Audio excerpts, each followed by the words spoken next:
Hey guys, how you doing? Hope you're doing well on this Monday. We're jumping in with both feet into Psalm 3, a very short yet powerful psalm. And you might notice I have the lights off, doing this by candlelight. I'm not trying to be romantic, trying to set kind of a mood here. You'll notice at the top of Psalm 3, it says that David is running from his son Absalom. And you might recall David has a history of being in danger and having to flee. He previously had been in danger from Saul, and so he ran from him, hid in a cave, pretended he was crazy. And now David is running from his son Absalom, and I can't fathom what that would be like, having that broken of a relationship, that I would be fleeing for my life because my son Xander was so enraged that he wanted to kill me. That just blows my mind. And so I want to ask you some questions. A couple of them, perhaps I'll just have you answer in your own brain and share only if you want. And then the others I'll have you post here on Facebook, just as we've been doing before. First of all, just if you have ever been chased by anything or anyone, what was that like? And I mean, if that person or animal or whatever intended to do harm to you, what went through your head? For me, one example, I'd gone to Mexico. I was leading a youth group, and we went down to Ensenada, Mexico, and we were assisting a pastor there, and we were going door to door inviting kids to come to our vacation Bible school. And I was at this one house delivering an invitation, and I entered the gate, went through the yard, and I didn't notice any dogs or anything like that. But after I put the invitation on the door and I was walking back toward the gate, this small, white, very angry-looking mutt, just with bared teeth and just a lot of snarling, came chasing after me, intending to do harm. And just as he lunged at me, came very close to getting my elbow, I was able to move quickly, and he never touched me, but my heart was pounding, and he chased me all the way to the gate, and I quickly was able to get out and close the gate behind me, so nothing happened to me, thank goodness. But I just know for me that I was terrified, and I was afraid, not for my life, but I was afraid of having to maybe go get some stitches in a very shady neighborhood there in Mexico.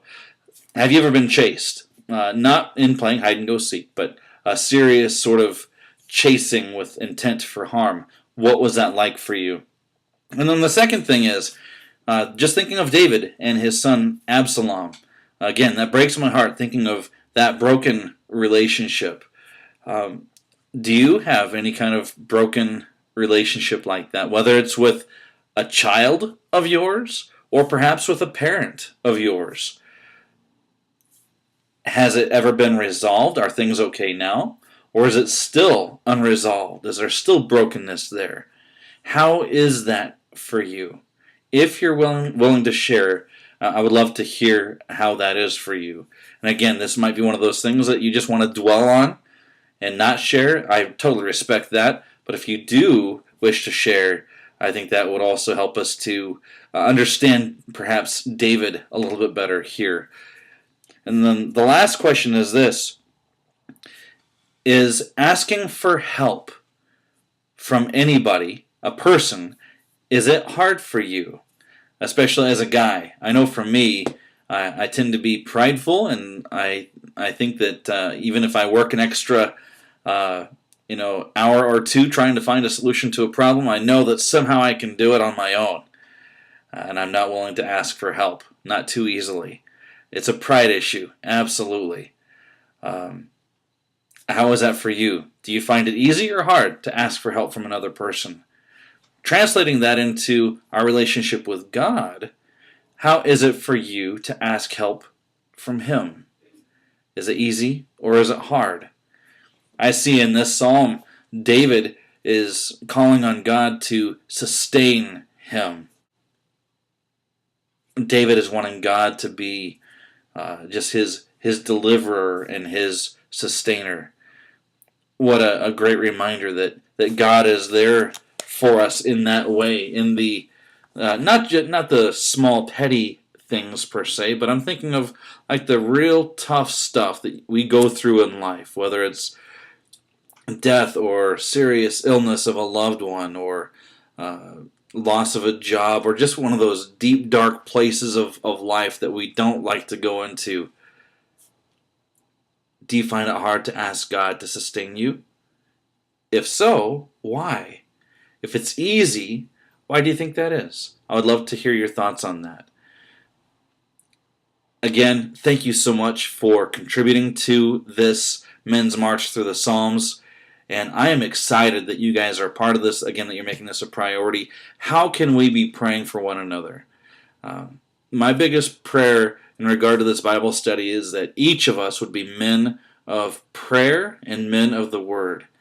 And I want to encourage you to find ways to put those two things just on the forefront of your priority list.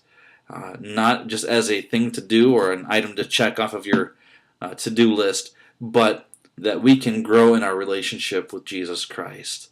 I would love to pray for you about that. If you feel far away from God, I'd love to pray for you about that. If you feel like you've never been closer to God, how awesome is that? Share that too.